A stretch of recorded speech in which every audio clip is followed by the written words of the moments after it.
Students, पिछली video में हमने हिंदी व्याकरण में क्रिया का अध्ययन किया। हमने जाना क्रिया किसे कहते हैं, धातु किसे कहते हैं, क्रिया के कितने भेद होते हैं। क्रिया के दो भेद होते हैं, कर्म के आधार पर और प्रयोग व रचना के आधार पर। यानी क्रिया के मुख्यतः दो भेद माने जाते हैं, एक कर्म के आधार पर और दूसरा प्रयोग व संरचना के आधार पर। कर्म के आधार पर भी क्रिया के दो भेद होते हैं, सक्रामक क्रिया और आक्रामक क्रिया। ठीक, सक्रामक क्रिया सकर्मक, जिसके साथ कर्म दिया हुआ हो, जिसका फल कर्ता पे ना पड़कर कर्म पर पड़े, वह सक्रामक क्रिया कहते हैं, उसे सक्रामक क्रिया कहते हैं।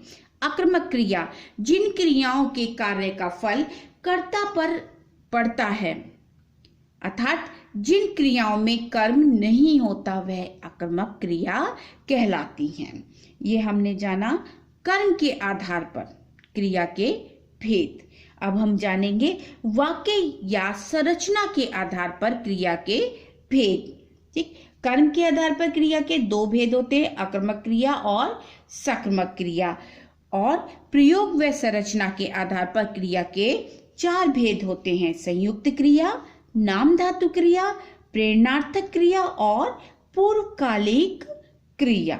ठीक, संयुक्त क्रिया जैसे युक्त, संग में युक्त, अगर हम देखें तो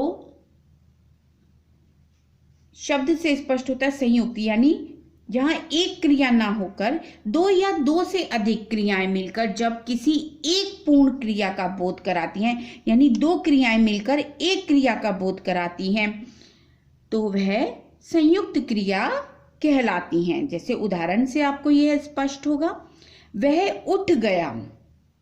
ठीक, यहाँ पर दो क्रियाएं हैं, उठ भी क्रिया है और गया भी क्रिया है। ठीक, जहां दो या दो से अधिक क्रियाएं मिलकर जब किसी एक पूर्ण क्रिया का बोध कराएं, वह संयुक्त क्रिया कहलाती है। जैसे अगर देखा जाए तो उठ और गया दोनों का अगर हम स्वतंत्र प्रयोग करें तो दोनों का स्वतंत्र क्रिया महत्वपूर्ण, दोनों ही क्रियाएं महत्वपूर्ण हैं। स्वतंत्र रूप से दोनों ही क्रियाएं महत्वपूर्ण है, परंतु अगर ये एक साथ प्रयुक्त हुई हैं, एक ही वाक्य में प्रयुक्त हुई हैं, तो जो पीछे वाली क्रिया होती है, जो बाद में आने वाला क्रियापद होता है, वो पूर्व क्रियापद को स्पष्ट करता है। यानी जो गया है, जैसे वाक्य को हम साधारण तौर पर अगर हम समझना चाहें तो जैसे वह उठ, अगर एक ही क्रिया दी वह उठ, तो यह क्या मतलब आपकी समझ में नहीं आएगा किसके लिए क्यों कहा गया है वह उठ। लेकिन जब यहाँ दो क्रियाओं का प्रयोग किया गया है, वह उठ गया, दो क्रियाएं हैं लेकिन पीछे वाली क्रिया ने इस उठ को स्पष्ट कर दिया, वह उठ गया। आप समझ सकते हैं कि वह सोकर उठ गया, वह कुर्सी से उठ गया।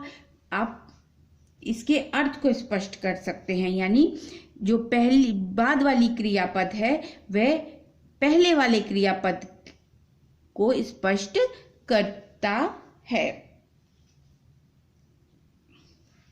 नाम धातु क्रिया, जो क्रियाएं धातु से ना बनकर किसी संज्ञा, सर्वनाम या विशेषण से बनी हो, वे नाम धातु क्रियाएं कहलाती हैं। यहाँ पर धातु का प्रयोग नहीं होगा, जैसे पढ़, लिख, लिखना, पढ़ना। हमने जो कार्य क्रिया में धातु का करा था तो उसमें यह था कि धातु के आगे ना लगाकर क्रिया बनाई जाती है। यहाँ पर संज्ञा, सर्वनाम या विशेषण शब्द का प्रयोग होगा। मूल शब्द संज्ञा, सर्वनाम या विशेषण का होगा और उसमें ना मतलब संज्ञा या सर्वनाम विशेषण से बनी होंगी, वो नाम धातु से नहीं बनी होंगी।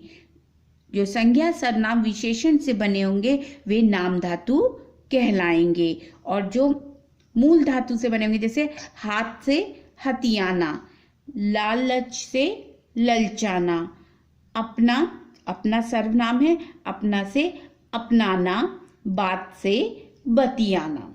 ठीक, प्रेरणार्थक क्रिया। अब हम तीसरा भाग देखते हैं, प्रेरणार्थक क्रिया। जैसे आपको नाम से ही स्पष्ट है, प्रेरणा यानी दूसरों को प्रेरणा देने, जहां कर्ता किसी अन्य व्यक्ति को क्रिया करने के लिए प्रेरित करता है, यानी कर्ता जो कार्य करने वाला है वो दूसरे को प्रेरित कर रहा है, दूसरे को प्रोत्साहित कर रहा है कि तुम ये कार्य करो, वे क्रियाएं प्रेरणार्थक क्रिया कहलाती हैं। अध्यापक बच्चे को पढ़ा रहे हैं। किसको पढ़ा रहे हैं? बच्चे को पढ़ा रहे हैं, यानी पढ़ कौन रहा है? बच्चे पढ़ने की क्रिया बच्चा कर रहा है। जैसे माँ राम से कमरा साफ करवा रही है, यानी माँ खुद ना कर राम से कमरा साफ करवा रही है। स्वयं कार्य न करके राम को प्रेरित किया जा रहा है कार्य करने के लिए। ये हो गया प्रेरणार्थक, जो दूसरे को प्रेरणा दे, जहां कर्ता किसी अन्य व्यक्ति को क्रिया करने के लिए प्रेरित करे, वे क्रियाएं प्रेरणार्थक क्रिया कहलाती हैं। आगे देखें, पूर्वकालिक क्रिया। जिन क्रियाओं का काल अर्थात समय मुख्य क्रिया से पहले पूरा हो जाए उसे पूर्वकालिक क्रिया कहते हैं। यानी जो क्रिया मुख्य है उससे पहले कोई और क्रिया पूरी की जाए। जैसे वह नहाकर आया है, मेन क्रिया क्या है? आया, लेकिन उससे पहले भी उसने एक क्रिया कर ली है, वो क्या है? नहाकर। वह नहाकर आया है। पूर्व क्रिया क्या है? कि मुख्य क्रिया से पहले जो वह पहले क्रिया कर चुका है वो क्या कह रहा है? ये आपकी पूर्वकालिक क्रिया।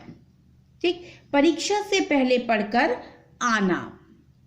परीक्षा से पहले परीक्षा में आना है, लेकिन उससे पहले क्या कार्य पूरा करना है आपको?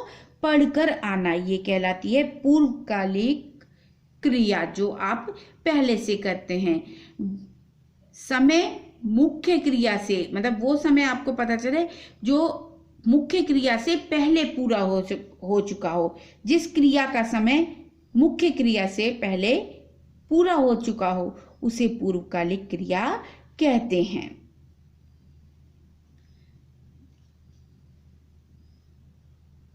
अब आप क्रिया पाठ को ध्यानपूर्वक पढ़ेंगे और इसके भाषा ज्ञान को हल करने का कार्य करेंगे।